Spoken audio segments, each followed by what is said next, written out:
Throughout history, kings have feared many things: armies, rebellions, invasions. But there is one thing they feared more than swords: money. Not fake money, not stolen money.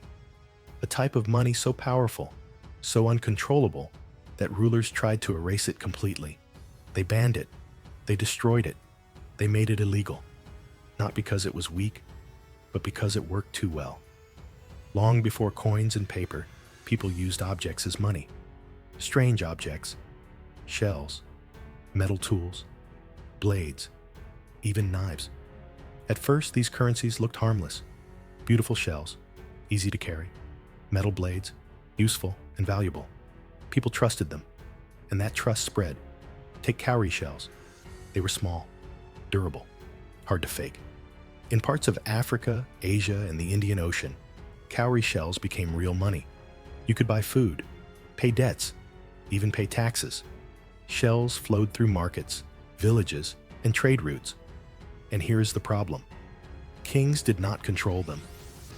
Anyone near the coast could collect shells. Anyone with access to trade could move wealth without permission. Money was no longer trapped inside palaces or temples. It lived in people's hands. And rulers noticed. Because power depends on control, and control depends on money. When money escapes the state, authority weakens. Then came metal currencies, even more dangerous. In some societies, people used iron bars, copper blades, and knife-shaped money. These were not symbols. They were tools. A knife could cut. A blade could work. A bar could be melted. Money was useful, even if no one accepted it. That terrified rulers. Because you could not freeze accounts. You could not erase value. You could not say, "This is no longer money." The object still worked. So kings tried something desperate. They banned it. In China, shell money was replaced by state-issued coins. In Africa, colonial powers outlawed traditional currencies. In Europe, local blade money disappeared as centralized coinage took over. The reason was always the same: control.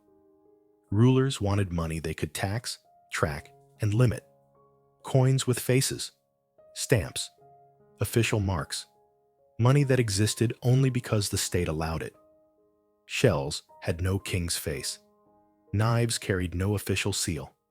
They belonged to the people. So governments declared them illegal. Possession became a crime. Trade was punished. Old money was destroyed. But banning a currency does not erase trust overnight. People hid shells, buried blades, traded in secret. Because money is not declared, it is chosen. Eventually, states won.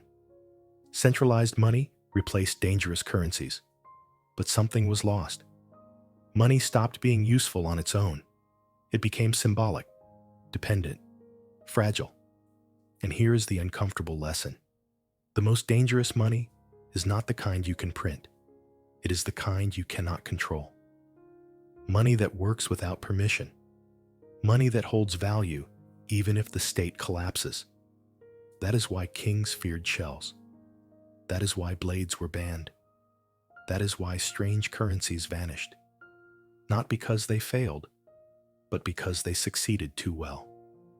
This is the story of the money rulers could not control. And that is why they tried to destroy it. This is hidden money history.